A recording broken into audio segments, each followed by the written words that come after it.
حدیث پاک میں آتا ہے بعد نماز عصر شیاطین سمندر پر جمع ہوتے ہیں اور ابلیس کا تخت بچھایا جاتا ہے۔ شیاطین کی کارگزاری پیش ہوتی ہے۔ کوئی کہتا ہے اس نے فلاں فلاں کو شراب پلائی، کوئی کہتا ہے اس نے فلاں فلاں کو زنا کروائی، کوئی کہتا ہے میں نے فلاں فلاں کام کیا۔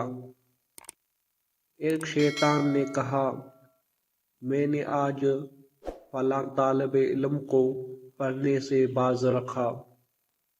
جب شیطان یہ سنا تو اپنے تخت سے اچھل پڑا اور اس کو گلے سے لگایا اور کہا انت تو نے کام کیا۔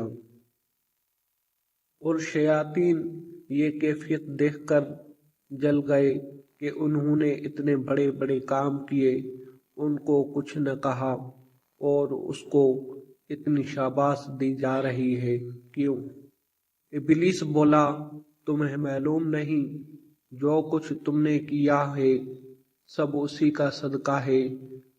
اگر اس کے پاس علم ہوتا تو وہ گناہ نہ کرتے۔ ابلیس نے کہا اب بتاؤ وہ کون سی جگہ ہے جہاں سب سے بڑا عابد رہتا ہو مگر وہ عالم نہ ہو، اور وہ بھی جگہ بتاؤ جہاں ایک عالم بھی رہتا ہو۔ انہوں نے ایک مقام کا نام لیا۔ صبح کو قبل طلوع آفتاب شیاطین کو لیے ہوئے اس مقام پر پہنچا اور شیاطین مخفی رہے اور یہ ابلیس انسان کی شکل بن کر راستے پر کھڑا ہو گیا۔ عابد صاحب تہجد کی نماز کے بعد فجر کے واسطے مسجد کی طرف تشریف لائے۔ راستے میں ابلیس کھڑا ہی تھا۔ ابلیس نے اس عابد کو سلام کیا اور عابد نے جواب دیا۔ ابلیس نے کہا حضرت مجھے آپ سے ایک مسئلہ پوچھنا ہے۔ عابد صاحب بولا جلدی پوچھو مجھے نماز کو جانا ہے۔ ابلیس نے اپنے جیب سے ایک چھوٹی سی شیشی نکال کر پوچھا اللہ تعالیٰ قادر ہے کہ زمین و آسمان کو اس چھوٹی سی شیشی میں داخل کر دے؟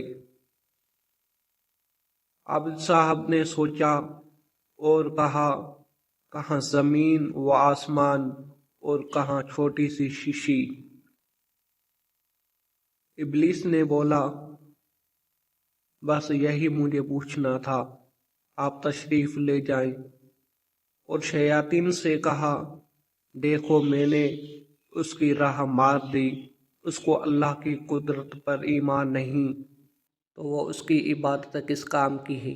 اب ابلیس عالم کے رستے پر کھڑا ہو گیا۔ طلوع آفتاب کے قریب عالم صاحب جلدی کرتے ہوئے تشریف لائے۔ ابلیس نے سلام کیا، عالم نے جواب دیا۔ ابلیس نے کہا مجھے ایک مسئلہ پوچھنا ہے۔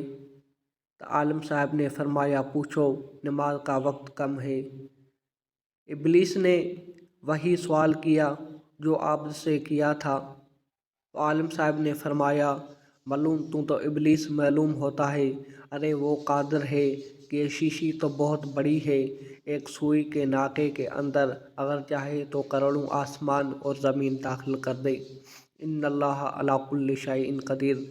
عالم صاحب کے تشریف لے جانے کے بعد شیاطین سے بولا دیکھا یہ علم کی برکت ہے، علم دین حاصل کرنا چاہیے، بغیر علم دین کے شیطان سے بچنا بڑا مشکل ہے۔